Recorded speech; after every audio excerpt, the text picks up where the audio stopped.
Hello friends, welcome back to my YouTube channel education arena.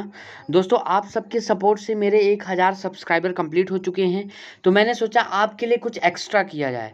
तो दोस्तों, आपके अच्छे के लिए आज से मैं कॉन्स्टिट्यूशन के हर एक आर्टिकल को एक्सप्लेन करूंगा और उसको हर एक आर्टिकल की गहराई में जाके मैं आपको उसके मतलब को समझाऊंगा कि आखिर वो आर्टिकल कहना क्या चाहता है।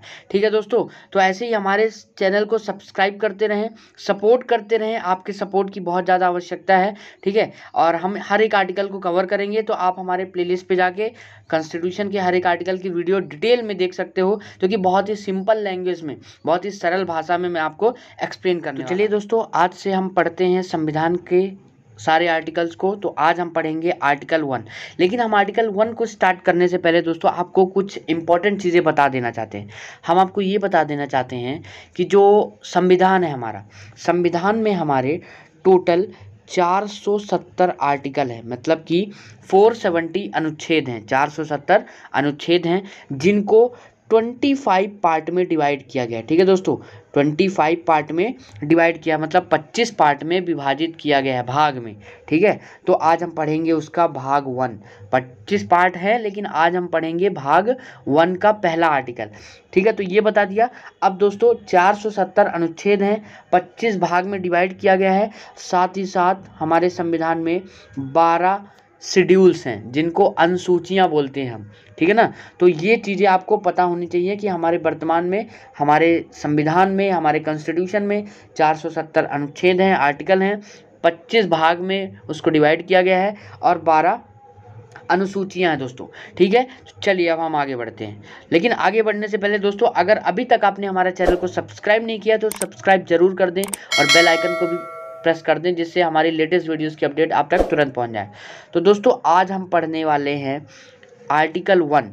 ठीक है, आर्टिकल 1 जो कि पार्ट 1 के अंतर्गत आता है। और पार्ट 1 का क्या नाम है? The union and it's territory. ठीक है ना दोस्तों, यूनियन और इट्स टेरिटरी, ये नाम है पार्ट 1 का। चलिए दोस्तों, तो पढ़ते हैं हम आर्टिकल 1। तो दोस्तों, आर्टिकल 1 क्या बोलता है? आर्टिकल 1 का क्लॉज 1 जो है, ठीक है ना, वो ये बोलता है कि India, that is Bharat, shall be a union of states. तो अब इस लाइन को दोस्तों समझते हैं। तो देखो, पहले आर्टिकल के क्लॉज 1 में क्या बोला है कि जो इंडिया है, जिसको हम भारत भी बोलते हैं, ठीक है, वो यूनियन ऑफ स्टेट्स होगा। यूनियन ऑफ स्टेट्स कहने का मतलब, अब इसको समझने के लिए मैं आपको कुछ पुरानी चीज़ें बताना चाहता हूं दोस्तों। और पुरानी चीज़ें ये है, आपने क्लास 10th में भी पढ़ा होगा और आगे भी पढ़ा होगा कि हमारा जो इंडिया है वो फेडरल सिस्टम को अप्लाई करता है।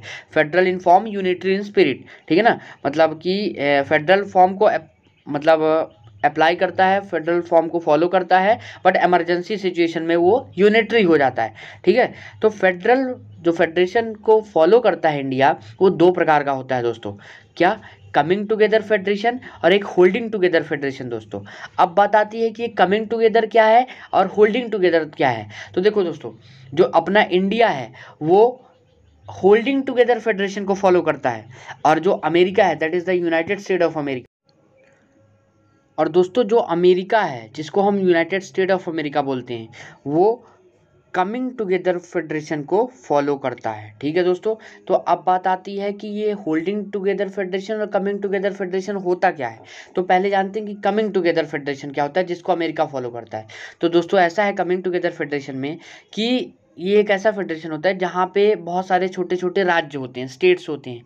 तो ये छोटे छोटे स्टेट्स आपस में एग्रीमेंट करते हैं और एक कंट्री बना लेते हैं। तो उसी को बोलते हैं कमिंग टुगेदर फेडरेशन। मतलब कि बहुत सारे स्टेट्स साथ में आकर they come together and they form a country.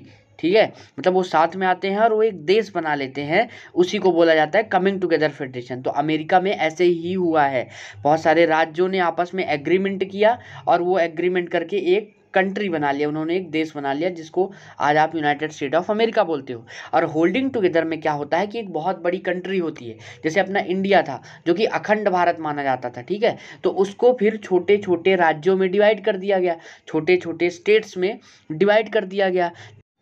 तो इसीलिए दोस्तों, इंडिया क्या करता है, फॉलो करता है होल्डिंग टुगेदर फेडरेशन को, जिसमें बहुत बड़ी कंट्री को छोटे छोटे स्टेट्स में डिवाइड कर दिया जाता है और कुछ यूनियन टेरिटरीज में डिवाइड कर दिया जाता है, जिसको केंद्र शासित प्रदेश बोलते हो आप। ठीक है, तो इसीलिए इंडिया में आज अगर वर्तमान में हम बात करें तो 28 स्टेट्स हैं, ठीक है, मतलब कि 28 राज्य हैं और 8 यूनियन टेरिटरीज हैं जिसको आप केंद्र शासित प्रदेश बोलते हो दोस्तों। तो ये चीज़ें आप ध्यान में रखिएगा। तो यही बोला है दोस्तों पहला क्लॉज कि इंडिया जिसको आप भारत बोलते हो, India that is Bharat, India जिसको भारत के नाम से भी जाना जाता है, shall be A union of states, union of states होगा, ठीक है ना, मतलब राज्यों का संघ होगा, ठीक है।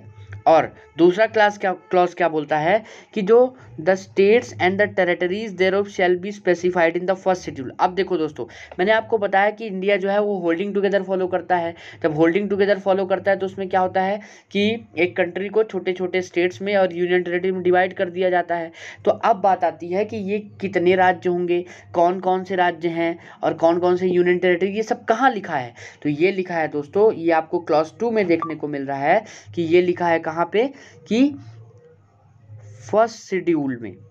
ये जो मैंने आपको बताया कि 12 शेड्यूल है, तो फर्स्ट शेड्यूल में आपको लिखा है कि कितने राज्य हैं और कितनी यूनियन टेरिटरीज हैं। ठीक है दोस्तों, यहाँ तो क्लियर हो गया।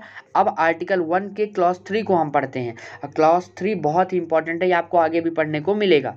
तो क्लॉज 3 दोस्तों क्या बोलता है कि जो इंडिया है, इंडिया कितने प्रकार की टेरिटरी से मिलके बना है। तो इंडिया दोस्तों 3 प्रकार की टेरिटरी से मिलके बना है। कौन कौन सी? तो पहली टेरिटरी है टेरिटरीज ऑफ द स्टेट्स। अब ये क्या होती है दोस्तों? तो ये वो टेरिटरीज है दोस्तों, जैसे आप वर्तमान में भारत में 28 राज्य हैं, तो सारे 28 राज्य की जो टेरिटरी है, मतलब जो 28 राज्य का क्षेत्र है, वो भारत के अंदर आता है। ठीक है, 28 राज्य के क्षेत्र से मिलकर ही भारत बना है। ठीक है, और दूसरा क्या आता है? यूनियन टेरिटरी, जो कि फर्स्ट शेड्यूल में डिवाइड है, मतलब सॉरी फर्स्ट शेड्यूल में लिखा हुआ है। ठीक है, तो पहला हो गया कि टेरिटरीज ऑफ द स्टेट्स और यूनियन टेरिटरीज। तो वर्तमान में 8 यूनियन टेरिटरीज हैं, तो 8 यूनियन टेरिटरीज की जो टेरिटरी है वो भी भारत के अंदर आएगी। और तीसरी प्रकार की कौन सी टेरिटरी से मिलकर बना है? वो है कि अदर टेरिटरीज एज में बी एक्वायर्ड, मतलब कि कोई भी ऐसी टेरिटरी जिसको भारत सरकार एक्वायर्ड कर लेती है, मतलब कब्जा कर लेती है या ले लेती है। जैसे अभी तो एक्वायर्ड टेरिटरी कोई भी नहीं है, लेकिन अगर हम पास्ट में बात करें तो आपने नाम सुना होगा, कौन सा? गोवा, है ना, सुना है आपने। तो ये जो गोवा है ये पहले पुर्तगीज के अंदर था, पुर्तगालियों के अंदर था।